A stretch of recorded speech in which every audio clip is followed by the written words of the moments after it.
اللہ الرحمن الرحیم۔ السلام علیکم۔ سعودی وزارت تجارت ریاض شہر میں تعمیراتی سامان غیر قانونی طریقے سے فروخت کرنے والے غیر ملکی اور اسے کاروبار کرانے والی سعودی شہری کو گرفتار کر لیا گیا ہے۔ سعودی کے نام سے غیر ملکی کا کاروبار مملکت میں ممنوع ہے اور اس پر سزا و جرمانہ ہے۔ ریاض میں ایک شامی شہری تعمیراتی سامان و پلمبنگ کے سامان کا کاروبار سعودی کے نام پر کر رہا تھا، جس کے لیے وہ سعودی کو مقررہ رقم ادا کر رہا تھا۔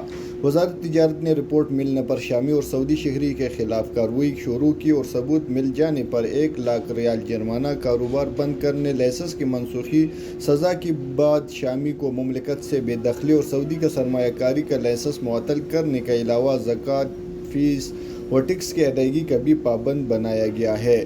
سعودی وزارت تجارت نے انسداد تجارتی پردہ پوشی قانون کی خلاف ورزی کرنے والوں کو 16 فروری 2022 تک کی مہلت دی ہے۔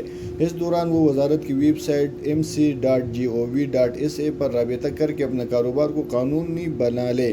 وزارت تجارت کا کہنا ہے کہ دی گئی مہلت سے فائدہ اٹھایا جائے اور کاروبار کو قانونی شکل دی جائے۔ جو سعودی کسی غیر ملکی کو اپنے نام سے کاروبار کرا رہا ہے یا جو غیر ملکی سعودی کے نام پر اپنا کاروبار کر رہے ہو، وہ مہلت کے دوران اس کاروبار کو قانون کے دائرے میں لے آئے۔ جو شخص بھی غیر قانونی کاروبار کو قانون کے دائرے میں لانے کی درخواست کرے گا، اس پر کوئی سزا لاگو نہیں ہوگی۔ مملکت کے قانون کے مطابق جو غیر ملکی سعودی کے نام سے کاروبار کرے گا یا جو سعودی اپنے نام سے غیر ملکی کو کاروبار کرائے گا، اسے 5 برس تک قید اور 50 لاکھ ریال تک جرمانے کی سزا ہوگی۔ دونوں سزائیں بیک وقت بھی دی جا سکتی ہیں، جبکہ کاروبار بند اور بینک اکاؤنٹ فریز کر دیا جائے گا۔